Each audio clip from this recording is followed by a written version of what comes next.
Break के बाद फिर एक बार आपका स्वागत है। मराठवाड़े में पानी प्रश्न गंभीर हो रहा है।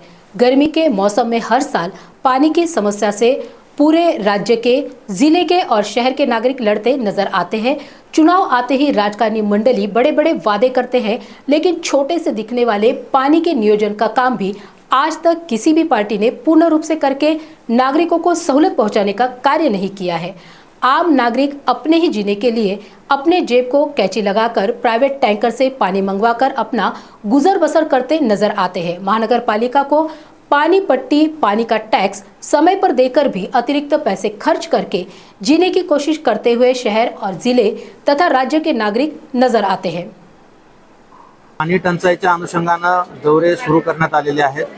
आज रोजी जवळजवळ 200 पेक्षा जास्त टँकर ग्रामीण भागामध्ये सुरू आहेत आणि एका बाजूला निवडणुकीची फार मोठी तयारी आणि दुसऱ्या बाजूने टंचाईचा प्रश्न, या दोन्ही बाबी संतुलितपणे, सक्षमपणे प्रशासनाच्या माध्यमातून या दोन्ही विषयावर लक्ष देण्याचं काम सध्या सुरू आहे।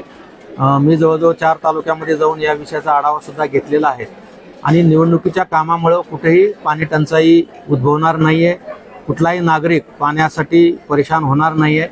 यासाठी पाणी टंचाई आणि चारा टंचाई या दोन्ही विषयाकडे सूक्ष्मपणे लक्ष दिलेलं आहे।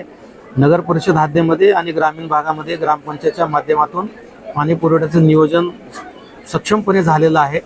जे काही पाणी स्तोत्र उपलब्ध आहे त्याचा वापर जून समाप्तीपर्यंत होईल या दृष्टिकोनातून सुद्धा प्रयत्न चालू आहेत।